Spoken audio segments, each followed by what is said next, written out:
Hey, welcome. Hey, It's Kim. Wednesday. Nice. We the people Hi, everyone. unite.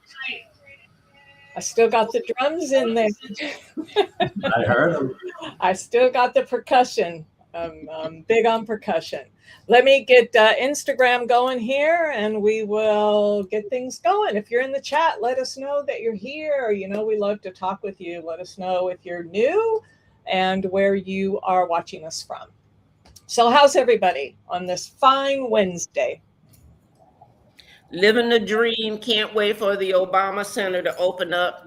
Oh, He moved it to Thursday.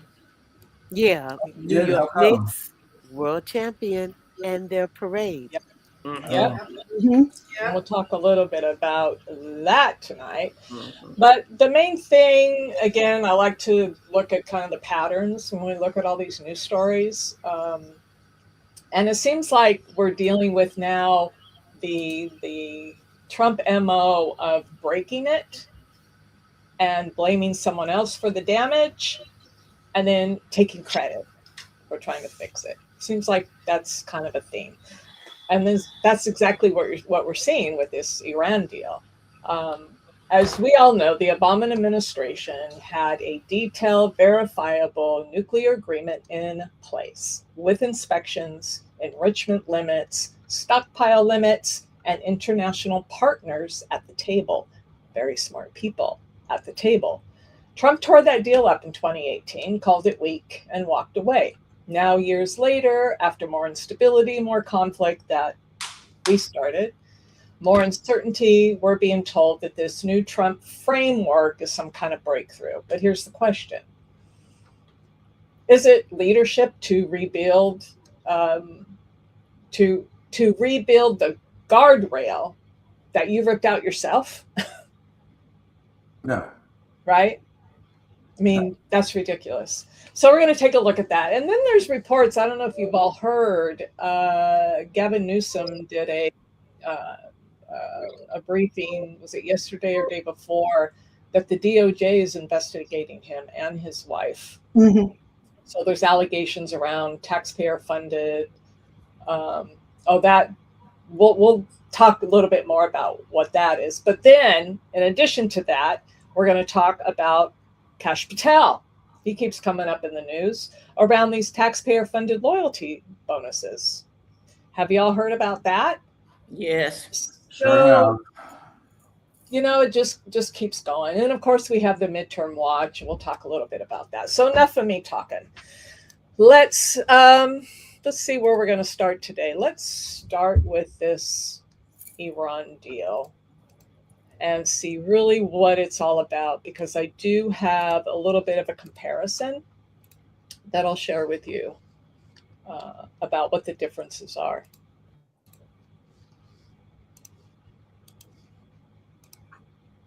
And Iran have reached a framework to end the fighting.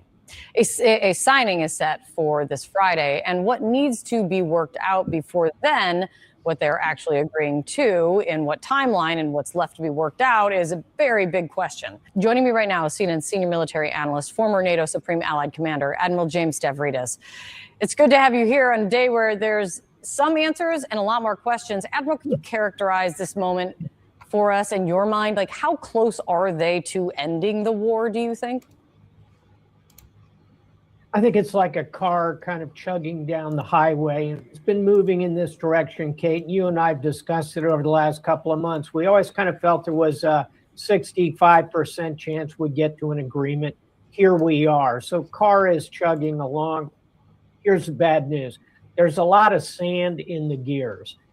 You mentioned a couple of them, but tactically, I'll add another one, which is the mines. How many mines are in the strait? When do they get cleared? Who is going to clear them? Are there going to be escorts for those ships? Those are tactical concerns, very real, believe me, to the mariners who are going to be asked to sail through the straits. And then secondly, operationally, as you mentioned, it's Israel, Lebanon, Hezbollah, that deadly triangle, very much unfinished business, certainly in the minds of the Israelis. So that's operational. And then strategically, it's the nuclear material, as President Trump calls it, at the nuclear dust. That's hardly dust. It's 1,000 pounds of highly enriched uranium, and there's no clear path to get that out of the country. So Carr is still chugging, finish line ahead of us. Will we get there? I still think it's a 2 and 3 chance, but a lot of sand in the gears. Let's go back to the tactical, because I was going to ask you, I was kind of in my mind thinking it was like logistics, like how challenging, or maybe think of it this way, how quickly can the Strait of Hormuz truly reopen safely and fully to give the confidence, not just in statements, but just to give the confidence of the companies and the shippers and the people who are going to be traveling through the strait that they can? We say in the military, and you put your finger on it, the amateurs are talking about all the war fighting and the missiles. The professionals are talking about logistics, meaning your point, we've got to clear the strait to a level of confidence for these mariners. As you know, I've been through this strait close to 100 times. And it's tough navigation without all the missiles and the mines and the small boats. So to answer the question, I think it's probably not months and months, but it's certainly weeks and weeks. Here's something to watch. The president is about to land for the G7 in Europe. Can he get the Europeans on task here? I hope so. Europe ought to step up and participate with the U.S. in at least this phase of the operation. I think they will. Look for European minesweepers to help do that. It'll still take weeks before those mariners are fully confident in the strait. Okay. So, I don't know. Do we have a deal? I don't know. Seems sketchy to me. Yeah, until something's signed, and and we don't have Israel bombing Iran, because it seems every time we get close to a peace deal, Israel's bombing someone, or some city in Iran. I won't believe it. Or Lebanon, still. Yeah. I thought they signed it via DocuSign. That's what Lawrence O'Donnell was saying. That there was a DocuSign. An auto pen? Yeah. That's what he said. They electronically signed it already, and they're supposed to be having this formal ceremony on Friday to show off a piece of paper that pretty much says we lost the war, and we're going to have to spend more money, give Iran money. Let's see, we're going to open up the strait, which wouldn't have been closed had we not been there in the first place. So I ask you, was that the deal of the century or what? Yeah, there's a lot of... Momo, the art of the deal. The art. Well, isn't it true when I hear that Obama already put these things in place much better than what Trump is going to do? And of course he started the war, Trump. Well, aside from the strait opening, what are we getting except another huge addition to the deficit? Huge bill. What is it? Huge bill. 800 billion or something? How much is it? Well, we spent like 80 billion on the war, and then there's another 300 billion that's going to be going in after that. And then now they can sell their oil. So I just pulled this to put together about the differences. So just as a reminder that the Obama administration had put together a very formal multilateral nuclear agreement, US plus UK, France, Germany, Russia, China, EU. The goal was to block Iran's path to nuclear weapon. They had an enrichment cap, they had a stockpile cap, centrifuge reduced, they had inspections, and sanctions relief was tied to the compliance of this. That's the deal that Trump threw out in 2018. So what do we really have now? We have a preliminary ceasefire and peace framework, broader than nuclear, shipping, sanctions, regional stability. Public details remain limited. We don't know. Iran says it will not produce or acquire nuclear weapons. Nothing's been signed yet. Nuclear status quo while talks continue. Sanction waivers, asset relief under discussion. Future final deal still being negotiated. So not yet as detailed, obviously, as the agreement that we already had in place. And why? We all know, because it had Obama's name on it. Mm-hmm. Right. Mm-hmm. Yep. That's the whole reason he threw it out. Mm-hmm. So I don't know. It does feel like would you want anybody to know you're that jealous of someone? I mean, because that's all it is admitting that he's better than I am. He's better than I am. And he is better than you are. Interesting what Angry Army Vet has stated in her chat. You gonna read it? It's not real. Bomb Beirut, June 14. Whatever this toilet paper agreement is, it won't last, unfortunately. Yeah. There you go, Angry. Isn't the agreement just to like spend more time putting an agreement together? Isn't that what they're agreeing upon? Or am I missing something here? Well, it's supposed to be a ceasefire, right? Well, that part, yeah, I guess, but we'll see. And an agreement, and I heard something today, and I haven't verified it, that there's talk of applying a toll to going through the strait. Yeah, well, Iran's been saying that it's not going to be free. Right. So what happened to international water, free trade, all of that stuff has kind of gone out the window. We spent a lot of money to get nowhere, or to go backwards, in my mind. I've seen a lot of seniors back in the workforce when I'm out and about, because this economy costs too much. I mean, you go buy 5 things and you spent $50, at least $10 each, $50. Yeah. And of course, we heard there's talks about them reducing Social Security next year. Yeah, because he got his money. Right. So let's hear a little bit from President Obama.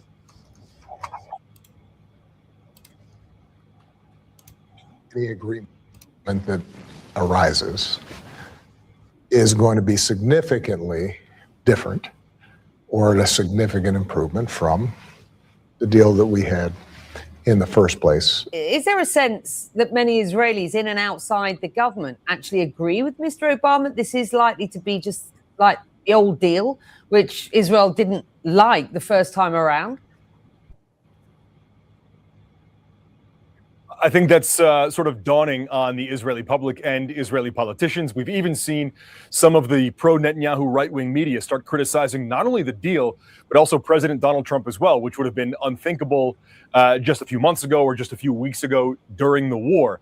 And you're exactly right to point out what this is, Becky. All this memorandum of understanding is an attempt to reset the situation in the Strait of Hormuz to what it was before the war. There are no promises that we're aware of on the highly enriched uranium or Iran's nuclear program or its ballistic missiles or proxies here. We need to wait to see what's in the deal, and certainly Trump could help us by releasing the text of the MOU. But all this really is right now is talks about talks as they try to reset the Strait of Hormuz to what it was before. It's also worth pointing out that Trump has repeatedly boasted about Iran not having a nuclear weapon under his agreement.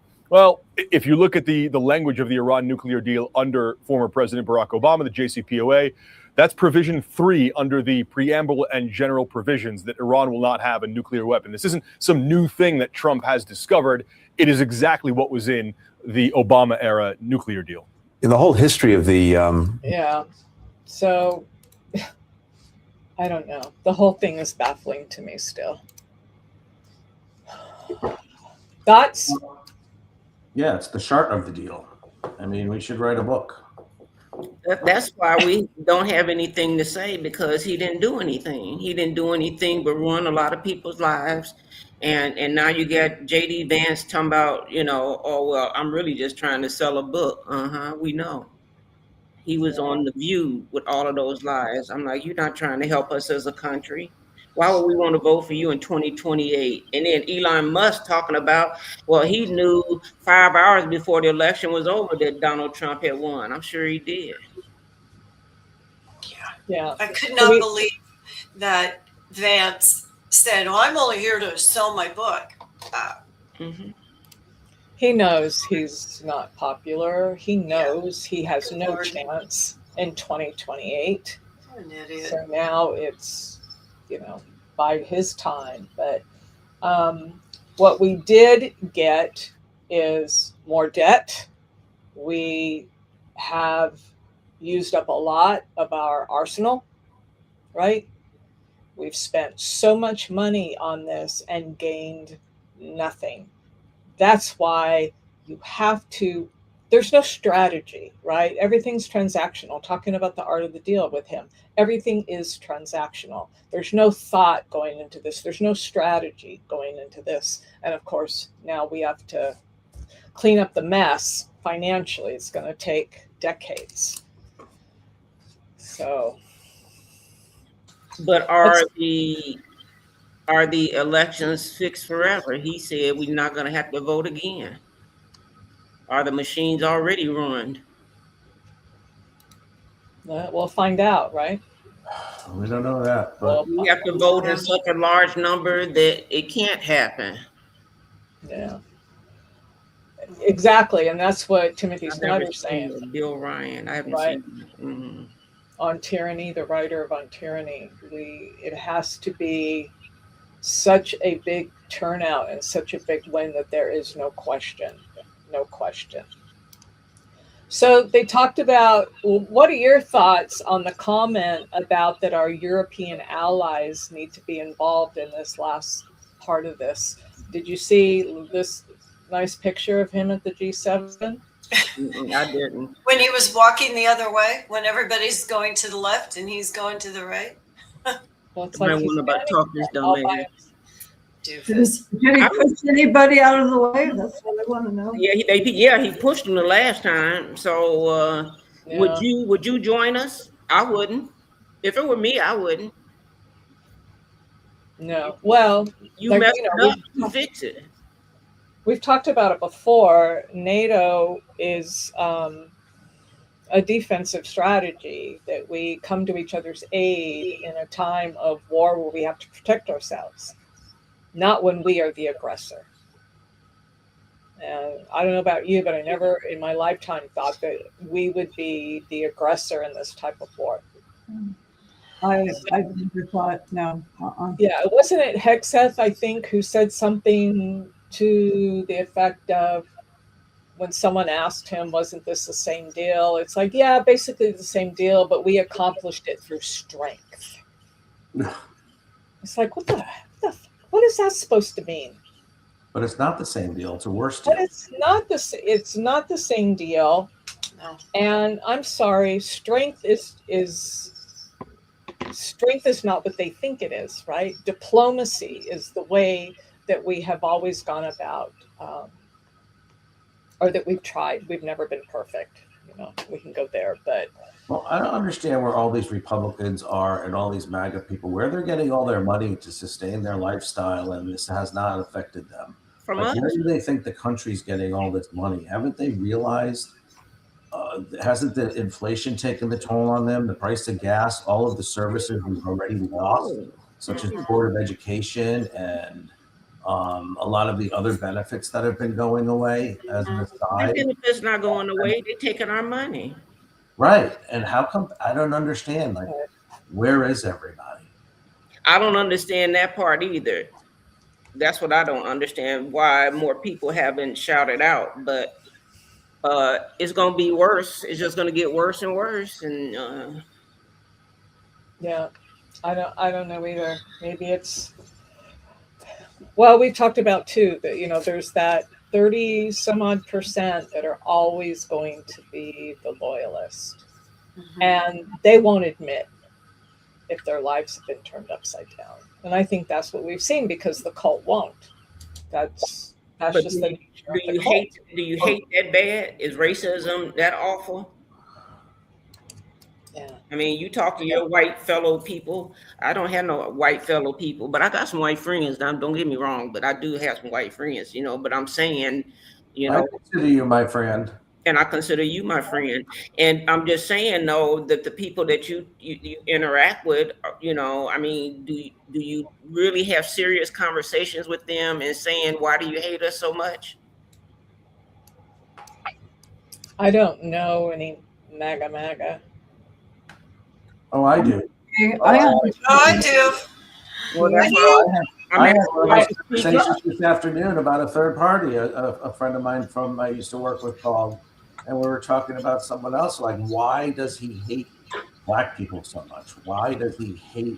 Like, we're trying to figure out, because he's friends with gay people, he's friends with Black people, everybody. He just talks such shit all the time. And where does this come from? The upbringing? Was that the grandfather? Like, nobody really knows, but he just runs at the mouth, and it's inappropriate at every level.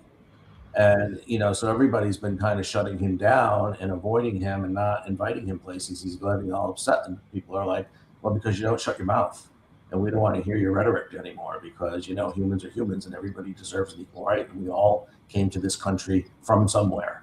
We weren't all born here. Everybody came to this country from somewhere besides the native and But the day he after he got inaugurated, but he started before then, he made sure that Elon Doge's plan was on point to try to destroy Black people and to make brown people too, to make sure that we don't have no kind of money, no kind of income.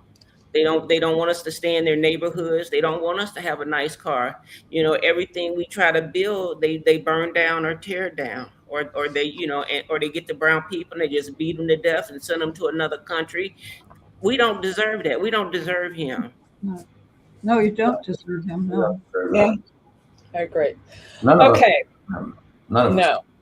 And Angry Army, I like what she said. If you want. Yeah, let's put that back up. Thank you, Andrea. I wanted to shout that one out. I don't know, August, if you can find that one.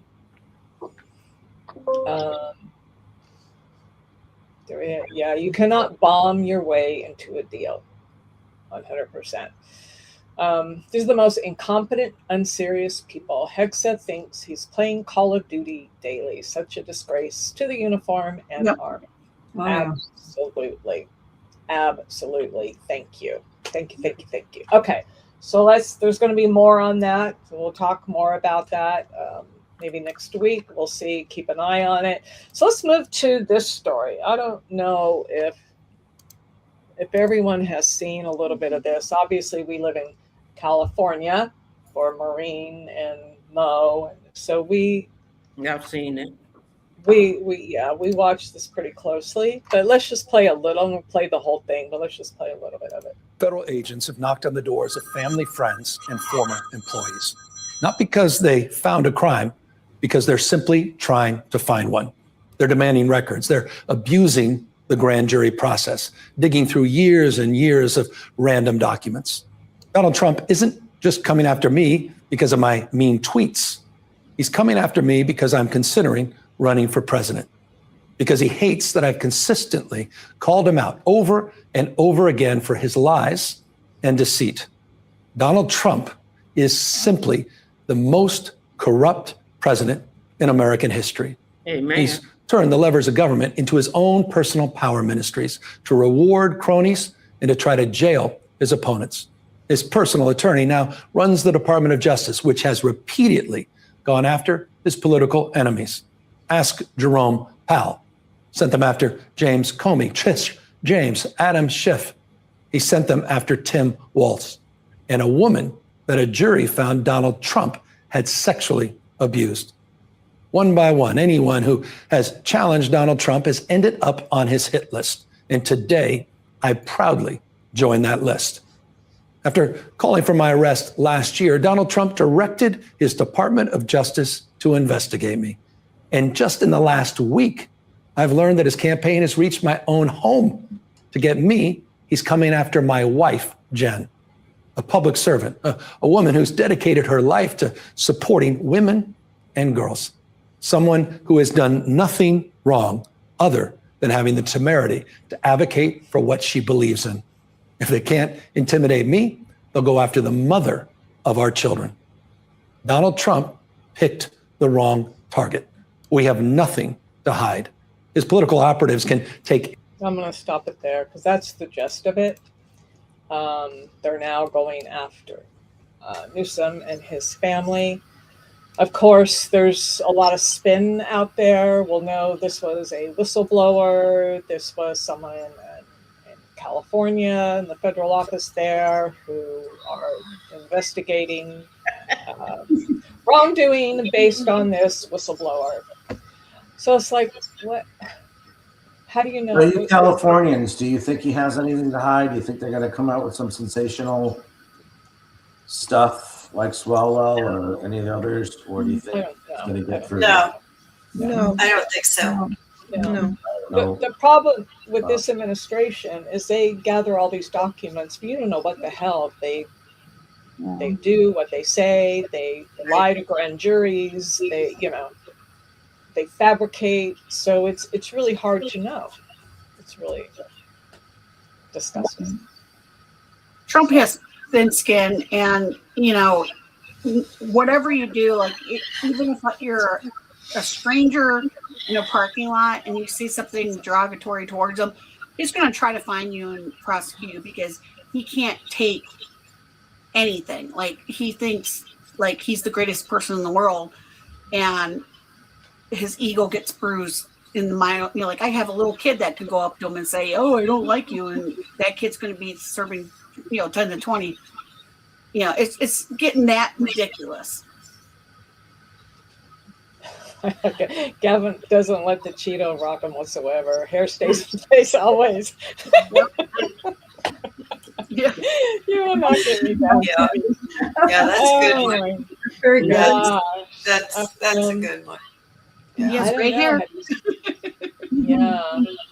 But have you seen, I was going to say this for later, but have you seen pictures of him lately? Oh, yeah.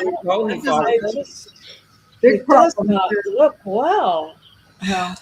Yeah, the pictures lately. Now, I'm sorry if I'm interrupting you. Oh my goodness. I don't know. So that's another story to keep our eye on. See what's happening there. If Biden had continually fell asleep, I can't even fathom what would have been said about him. But he can fall asleep in front of everybody. No, he doesn't happen, y'all. Let Grandpa nap. Tapper wrote a book about it. Everywhere, Andrea. Everywhere. Mm-hmm. Everywhere. He's a disgrace. Mm-hmm. Okay. So let's switch gears again. There's another kind of We're going to come back to the same thing. He's a disgrace. Always has been. Momo. What'd she do? Sorry. All right. So here's another story. Kash Patel is back in the news. Let's listen to this. The desire to create a slush fund to reward political loyalists doesn't appear to start and stop with Donald J. Trump. Shocking new reporting by MS Now's Ken Delanian finds that embattled FBI Director Kash Patel stands accused of using more than $1 million in taxpayer funds to reward the FBI agents who went after Patel's enemies and who covered up Kash Patel's misbehavior in office, weakening our nation's chief law enforcement agency in the process. Our Ken Delanian reports this about a letter that ranking member of the House Judiciary Committee, Congressman Jamie Raskin, sent to Kash Patel. It reads, quote, "The letter says the money went to special agents serving on his director's advisory team, which Raskin's letter describes as, quote, a curated group of agents who are willing to carry out your unlawful partisan and personal orders. It went to agents on Patel's security detail, quote, circumventing the mandatory maximum pay caps established by statute. By issuing these side payments, your office may be knowingly breaking the federal law, the letter says. In some cases, nearly 8,000 payments have been made to multiple Nearly $8,000 payments have been made to multiple individuals every 2-week pay period, despite many of the beneficiaries of your selective generosity already maxing out on a federal employee's salary. The letter goes on to say it is unclear exactly how much each of the agents has received, but adds this, quote, "We can confirm that numerous loyalist employees have received at least 5 such payments in consecutive pay periods, amounting to nearly $40,000 per agent. We can also confirm you have depleted this reserve at such a frenzied rate that some of the payments have bounced back from exhausted accounts."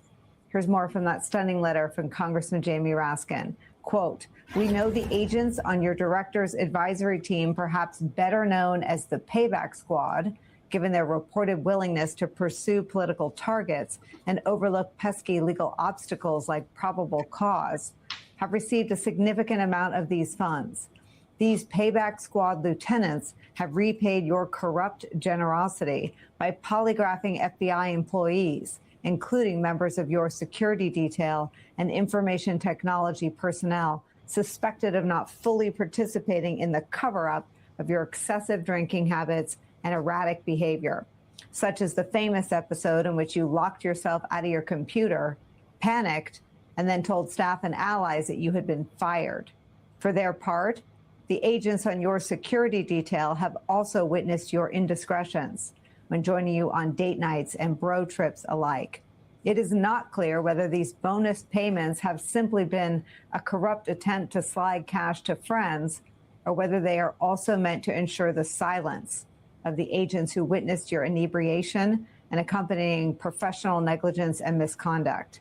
Either way, these freelance awards appear to constitute gross mismanagement of public funds and an abuse of authority by the director's office.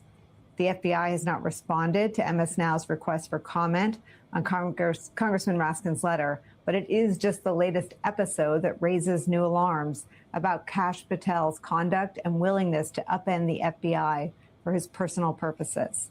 Kash Patel has hollowed out the FBI. He has repeatedly fired agents in key security positions for political purposes, a series of purges which Ken Delanian has called, quote, without precedent in the modern history of the Bureau. Yet another member of the Trump administration weaponizing his position and putting Donald Trump's agenda and his own grievances ahead of our country's security is where we begin today with some of our favorite reporters and friends. The aforementioned Justice. I'm going to stop there because that's basically the story. I'm ready to re-elect Nixon. Dig him up. After seeing this presidency, he was not that corrupt at all. Wasn't nothing wrong with him. Nope. That we know. Every level throughout. Damn, she said dig them up. Every level. It's on, dig them up. Dig them up. Yeah, every level. Good Lord.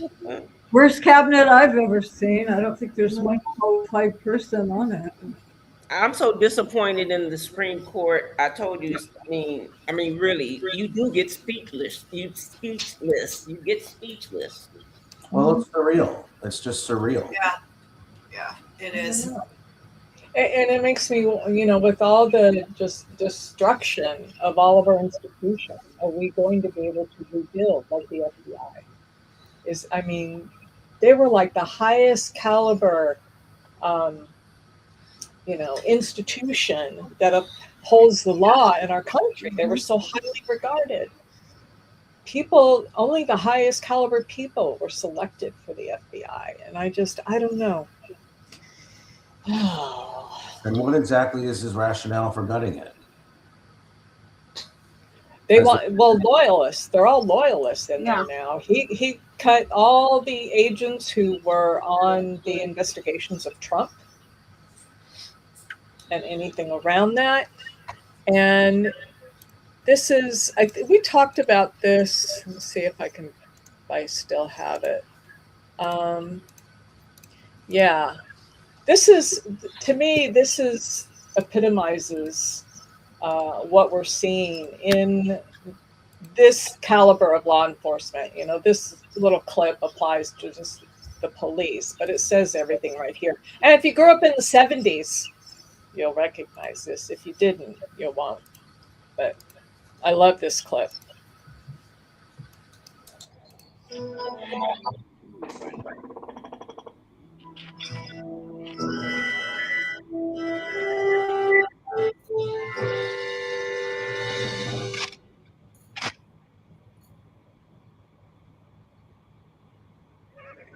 Morning, Billy. You're illegally on Indian land. I'm sorry about that. I guess we just got caught up in the chase and crossed over without knowing it. You're a liar.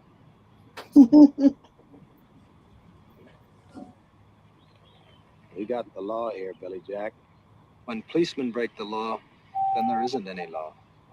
Just a fight for survival. Mr. Posner, I got no authority on a federal Indian reservation. Drop it or die. On this reservation, I am the law. My so I'll man. tell you this just once. Love Have your Billy men Jack. drop their guns and you can leave quietly. You're making a mistake. I've made him before. We got him outnumbered, Mr. Posner. You know me, Posner. You know my meaning. Drop him. But it's so appropriate. When policemen break the law, there isn't any law. Right? When our government breaks the law, there And is a no law. wise woman told me that God looks high and he looks low, and this too shall pass. We're going to take over again. It's just what time and how much loss. That's the key there, Andrea. How much loss, right? How much we are going to be so in debt by the time this is over. But we're going to How do- rebuild. We're going to rebuild, though. Well, to How August's do- point, we're going to seize all those ill-gotten gains, hopefully. Yeah, I hope so. And how long will it take us to regain the trust of people around the world? A long time. A very long time. I would hope that they understand. I disagree. I disagree. Go ahead, James. But after you, I would just I'll say I would hope that they just know this is an anomaly and we're kind of in a bad situation right now, as other countries have been in the past too. So hopefully there'll be more understanding when we try to get back to normalcy and back to NATO and back to world peace, true world peace. I don't know, but I could be wrong. I hope I'm not. We elected him twice. That Well, I would believe we did it the second time. Well, that's a whole nother discussion. But I think that's where the lack of trust will come in. I agree with you. They know it's Trump. They know it's not the American Well, I people. think that's why Iran hasn't bombed any places. That's why we haven't had a September 11th. Is because they know it's not us. I think They are mad. He killed their parents. His parents, his sister, his brother-in-law. He killed them. Yeah. Oh, you were going to say, August, you disagreed. Oh, I disagree. I just feel that they know that once this regime is gone and we select and elect a much more fearless person, and I don't mean fearful, but a person that has heart, that wants this country to move forward, that trying to bring everybody back together again. And you may not be able to get MAGA, but it's okay because MAGA will be able to eat. Right now, MAGA is not eating. And they will realize that, hey, you know what? We could see where it was coming from. Well, there's a whole new frontier, August, that's coming for the new administration, and that's AI and the power of AI and all of that's going to do, and the race to, how that's going to be contained. So we're going to have allies around the world just because it's so scary and it can be so destructive. I mean, forget about nuclear weapon. I mean, they could do so many other things with AI to just completely debilitate this country. It's scary. If you've ever read any of the stuff that's coming along, it's very scary to be anyway. No, we have a lot to apologize for. We do. We have a lot of countries we need to apologize to. Yes. I don't say pay them money. No, because we don't have any money to give anymore. I think we definitely need to seize the money that they currently are appropriating. And from there, my other 2 points will be that we need to make sure that each and every one of us on November votes. Okay? And I'm not going to tell you vote MAGA. I'm not doing that. Okay? You need to vote for your children. You need to vote for yourself. You need to make sure that you can live another day. And the rate we're going, we're not going to live another day, folks. So think about it. Vote, vote, vote. Thank you, August. And buy your tickets early for the fundraiser for when the ballroom is done. There's going to be the biggest gay pride ball that's going to be launched in that ballroom with the next administration. So that ballroom won't be good. Stop it. Sign up for your tickets now. All right. So quickly, midterm watch. Just some key updates. In Georgia, we have Mike Collins against John Ossoff coming up there. Governor Rick Jackson wins GOP runoff, right? Trump-backed Burt Jones was defeated. So these are the little things that we keep having to look at, right? These are the key wins because a Trump-endorsed candidate did not win. Alabama Senate, Barry Moore, Trump-backed Barry Moore did win this one, so we lost one, but they won one. And then, of course, California, we have Aisha Wahab, who advances for the special election to replace Eric Swalwell. Just as a reminder, that's Swalwell's seat. So keep an eye on that. We already know about Kim Paxton, and Tallarico's our guy there. Iowa governor race toss-up. So we have Democrat Rob Sand facing Republican Zach Land in a race now rated a toss-up there. So these are just some updates of what's going on in the midterms. We have to keep our eye on the ball. Eye on the ball. And as August said, vote, vote, vote, vote. Okay, so a couple of just small things before we get to August on the move. The Obama Center is opening, right?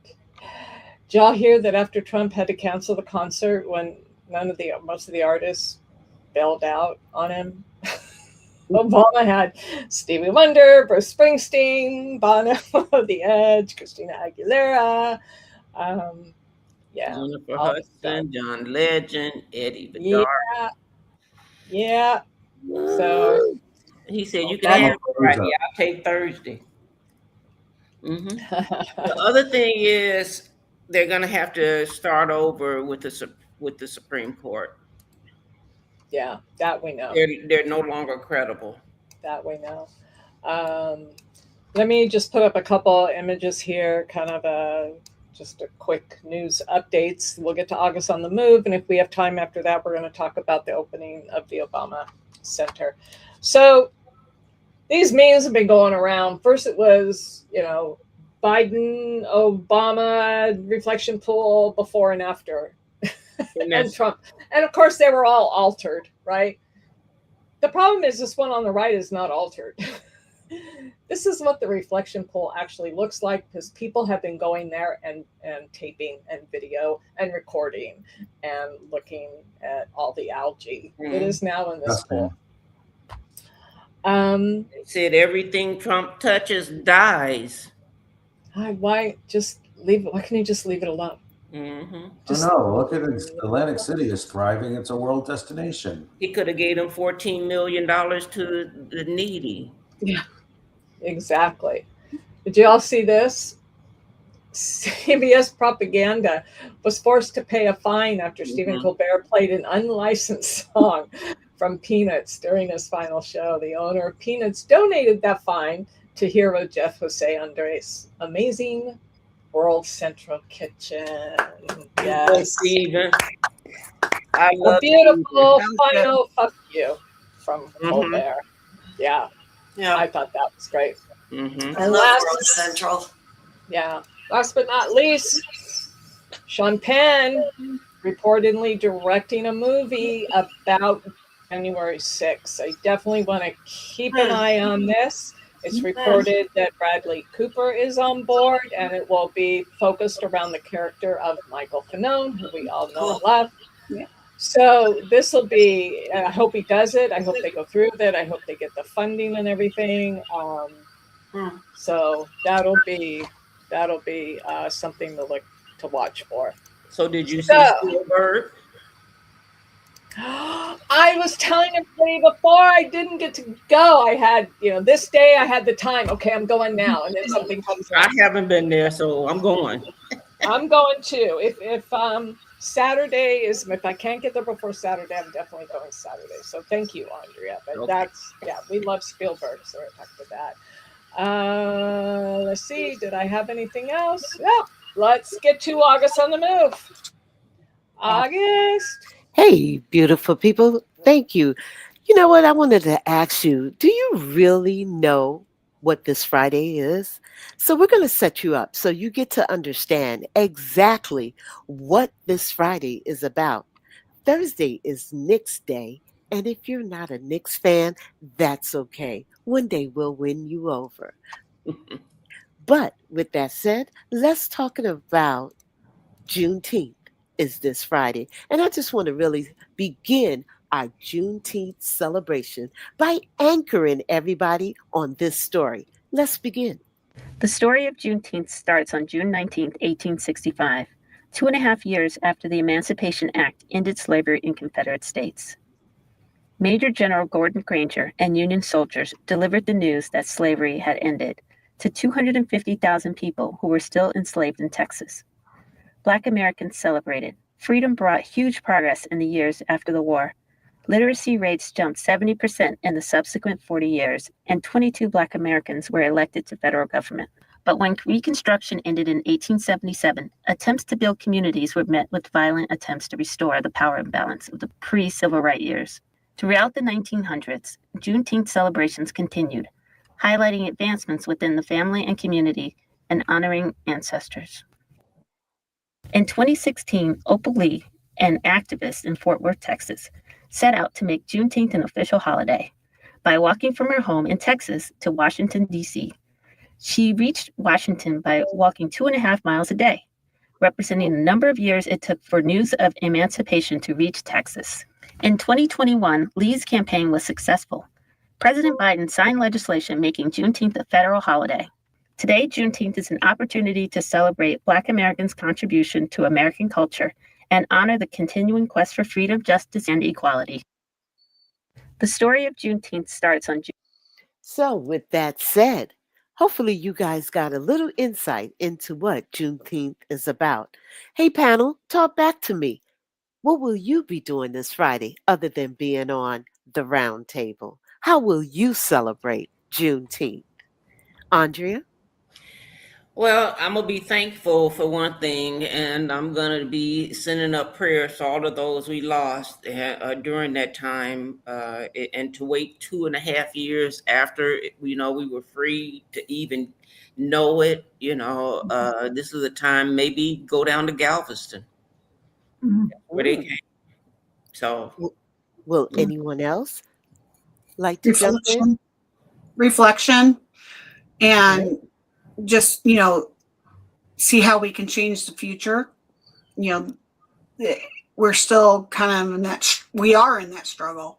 Absolutely. Everyone is 100% free but equal, and I think that we need to really reflect on what has happened back then and what we're going through now. Makes sense. Anyone else? Momo? Not quite sure yet what we're going to be doing because we're kind of combining Juneteenth, Father's Day, wrapping it all up in a weekend. So stay tuned. That's a great bow. Let me know what color it'll be. Anyone else would like to, before I go to the next story? Well, I'm lighting a candle, and there's a soul food restaurant that a couple of us are wanting to go to. So that we're sounds hopeful positive. Hopefully we can get the reservation. Connie is working on it right now for us. Okay, that sounds positive. Connie, work it out. All right. The next story I would like to bring to you, I'm pretty sure you guys will never remember this, but if you remember the Little Rascals, you probably will remember this young man. We just want to feature some of our legends that really don't get that highlight. I'll let the story go for you. Ernest Morrison, also known as Sunshine Sammy, Hollywood's first black child film star. Ernest Frederick Morrison was the first black child movie star signed to a long-term contract and is most famous for his role in the Our Gang Little Rascals series. Morrison was born on December 20th, 1912, to Louise and Joseph Ernest Morrison in New Orleans, Louisiana. Morrison made his film debut while still an infant. His father worked for a wealthy Los Angeles family that had connections in the film industry, and one day a producer who was an acquaintance of his father needed a baby for a scene and asked him to bring Ernest as a replacement for a child who wasn't working out. Morrison pulled off the job like a trooper, and his career was born. He made his unofficial movie debut, filling in for another child that would not stop crying. He was given the nickname Sunshine by the crew. His father would later add Sammy to the moniker. Morrison made his official movie debut in 1916 in The Soul of a Child at age 3. From 1917 to 1922, Morrison appeared in a series of silent films alongside then-child actor Marie Osborne called the Baby Marie Osborne series. Film producer Hal Roach had originally planned on giving him his own series, but after only one segment, the Sunshine Sammy series fell through pretty quickly. The idea stuck, though, and it's thought that Hal Roach took the concept and recreated his idea in a series called Hal Roach's Rascals, Our Gang, with some credit going to his wife, who was so impressed with Morrison that she told her husband that he needed to get him under contract. Morrison's father did sign, and in 1919, at just 7 years old, Ernest Morrison was the first black child movie star signed to a long-term contract. He became the first African-American actor to be signed to a long-term contract with comedy film producer Hal Roach. Morrison made his debut as Booker T. Bacon in the 1922 debut short of the series called One Terrible Day. As the oldest member of the cast, Morrison was paid $10,000 a year, equivalent to $186,950 in today's currency, making him the highest paid black actor in Hollywood at the time. Morrison appeared in 28 episodes of The Little Rascals between 1922 and 1924. He remained with the show until 1924, when he was 12 years old.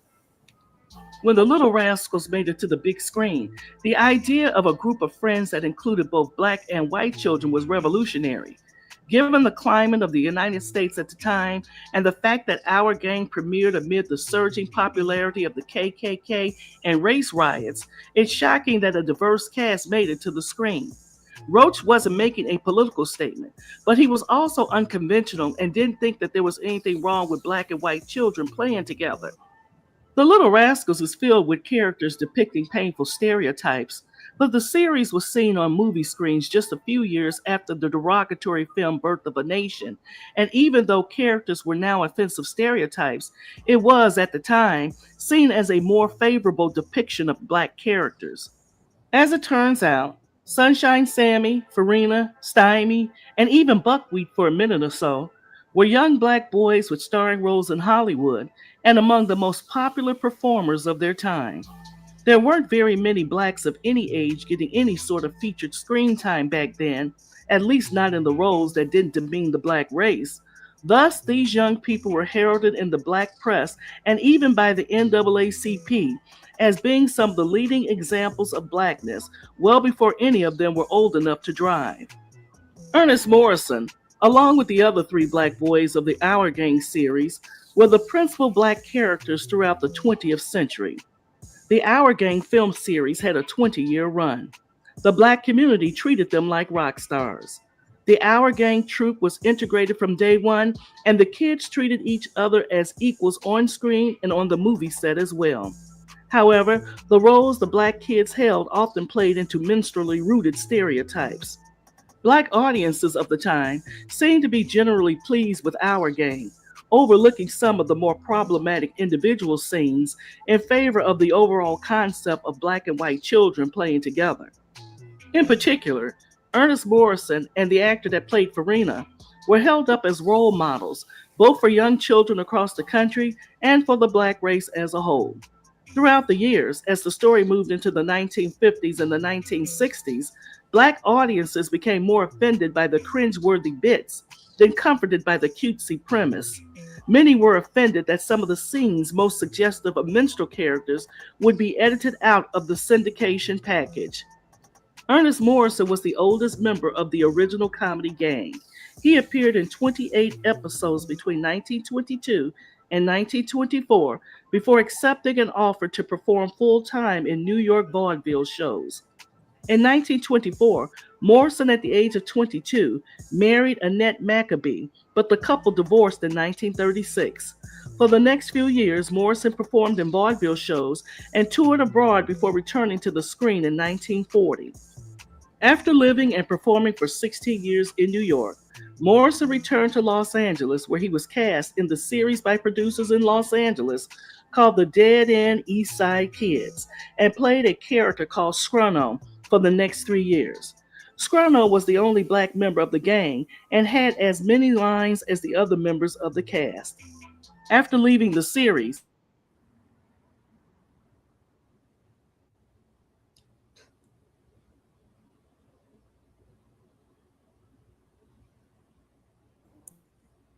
What happened?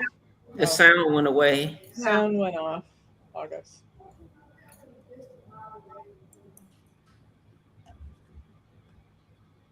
There. Uh-oh.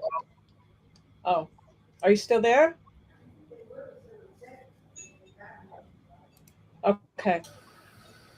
Well, I'll wait for her to come back. All right. No, there it she is. is. I'm right here.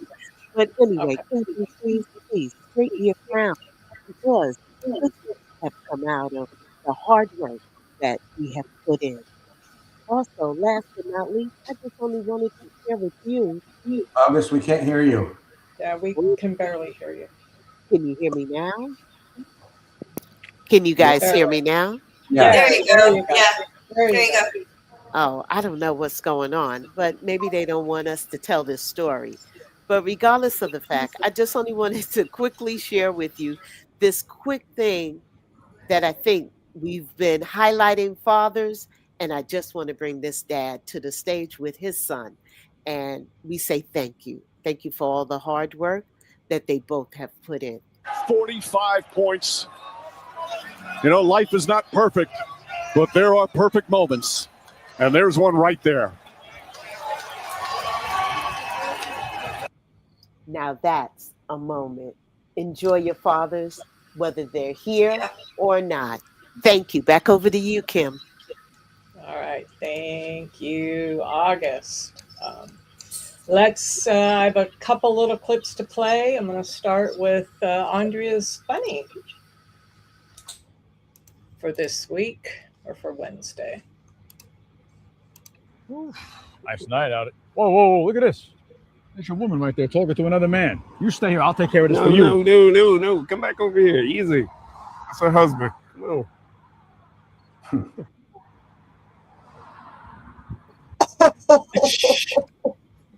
Oh my goodness.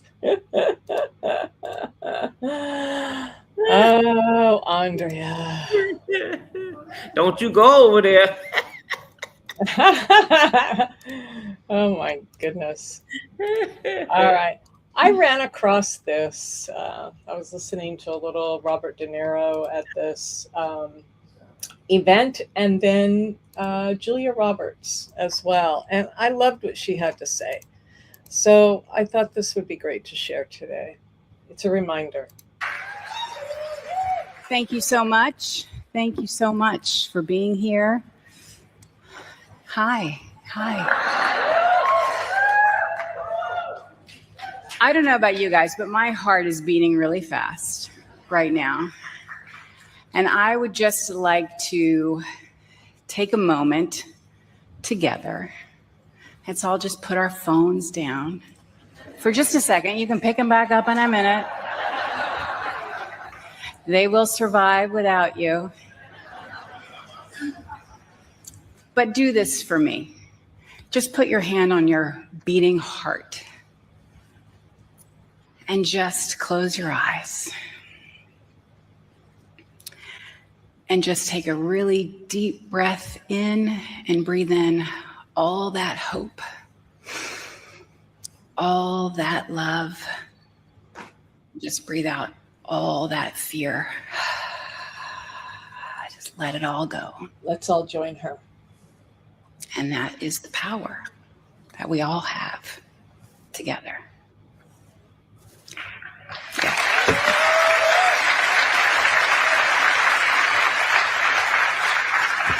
So just keep doing that, because that's a critical piece to this puzzle. And it's a critical piece to continuing the fight that exhausts all of us.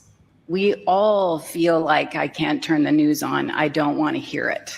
But we have to hear it. We have to face it. But if we keep inhaling and exhaling, we will prevail. This I know for sure.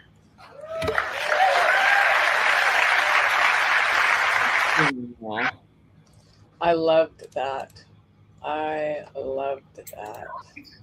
So I wanted to share that with everybody. Yeah, that was a good moment. Yep. Yeah, just take a deep breath.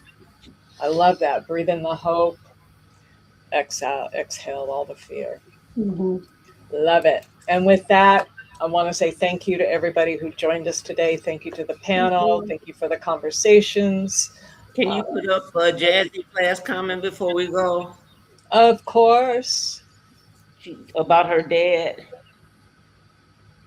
That looks like the ocean. It's the one about her dad. And, yeah.